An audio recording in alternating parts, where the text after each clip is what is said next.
flaky cod, soft leeks, and spinach rice. This dish is about clean flavors. Walk with me. Very recently, I was walking down the seafood aisle section of the grocery store, and I decided, you know what? I think I want some fish. Now, something about me, I love salmon. So I found the salmon, I looked at the price of the salmon, and the salmon told me, hey man, I'm out your budget. So I started looking at the fish, and I wanted to see if anything was on sale. I saw they had some cod on sale, and I said, you know what? Let's make it happen. But before we get to the fish, we have to get to work on what'll be the base of our fish. And it starts by cutting down some leek. You could use onion in place of the leek, but I did use leek recently in my chicken noodle soup video, and I was feeling the flavor, so I said, you know what? Why not run it back? I will now take this opportunity to say that if you have not seen that chicken soup video, first of all, you should be ashamed of yourself. Second of all, go ahead and watch it because it's a banger. And to be honest with you, you really don't need to do a lot to maximize the flavor of the leek. So go ahead and heat some oil in the pan. We really aren't looking to brown them or to caramelize them. We just want to sweat them down a little bit. Sweating the leek down before putting it in the oven with the fish allows some of that excess moisture to cook out. If we don't get rid of the moisture before we put it in the oven with the fish, the water is going to leach out then and steam the cod, and that's not what we want. Sweating the leek now also brings out its natural sweetness, which is going to complement the cod perfectly. And look, that leek has cooked down perfectly. We don't need any color on it. We just want to maximize its natural sweet flavor.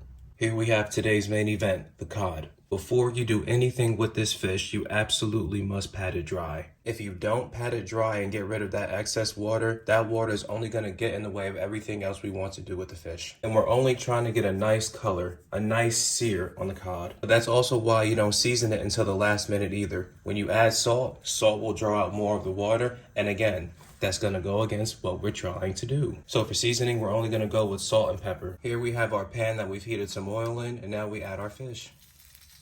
Yes, this is the same pan that we sweated those leek in because no matter what, I maximize flavor. And it's not going to need very long in the pan either. We're just trying to get some color on it. We want to get a nice color going on the outside, but gently finish cooking it in the oven. And when it comes to the fish, you really don't need to add a lot of seasoning. Salt and pepper is just fine. We really want to highlight the natural flavor of the cod, and adding a ton of seasonings will take away from that in a way that we don't want. But what we're doing now is creating that bed of leek that we're going to put our fish on top of. The leek is going to catch all of those fish drippings that it's going to release while it's in the oven and absorb all of that flavor. Now listen, I did not create a bed just to not have anyone lay in it. Add that fish. That very delicate fish that's almost falling apart. Be careful with it. Here we have all of our fish. I also got my oven preheated to 375 degrees. Put your cod in the oven for about 5 to 7 minutes. Now, could you eat the combination of cod and leek on its own? Of course you could. But to be honest, that'd be kind of strange, and I think I would judge you for it. So to avoid my judgment and to make this dish more filling, we're going to make a spinach rice. Now, if you hear that I'm using spinach and you're thinking to yourself, oh my God, that's gross, grow up. But seriously speaking, this is a very good recipe that I discovered a couple years ago. Well, really, my mom discovered it and she put me on game. Fish pairs pretty well with rice, and I figured, you know what? This is a worthy occasion. I also like this recipe because you get to cook down an onion, you get to saute some garlic, and it's so much more than just adding rice to a pot and cooking it plain. Here I have a pot where I've melted down some oil and some butter. We add that onion now. We're not doing anything crazy. We just want to cook down that onion until it's translucent. The onion has cooked down. I am happy with it. But if you've watched any video on this channel before, you know exactly what's about to happen next. When your kitchen smells like garlic and it smells unbelievably good, that means you successfully sauteed garlic. But we now go in the pot with 200 grams of baby spinach. And it'll be almost like a magic trick because in seconds, all of this will disappear into almost nothing.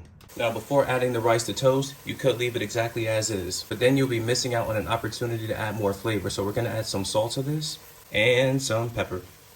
Also, what did I tell you? I said that spinach was gonna cook down into almost nothing, and that's exactly what it did. I'm happy with where we're at. We have a really great base of flavor. Pour in your basmati rice. And we're only gonna pour in the rice for now because we wanna try to let that toast first. The rice has been toasting, absorbing all of those flavors. It's now time that we add that water. You know, it seems like I didn't have to use this big ass pot, but you know what? It is what it is. We bring this to a simmer, and once it starts simmering, we reduce the heat to low and we let it go until the rice is fully cooked and fluffy. Now to me, plating is real simple. We just put down the fish on top of the leek. Next to it goes that spinach rice. This plate here is equal parts healthy and delicious.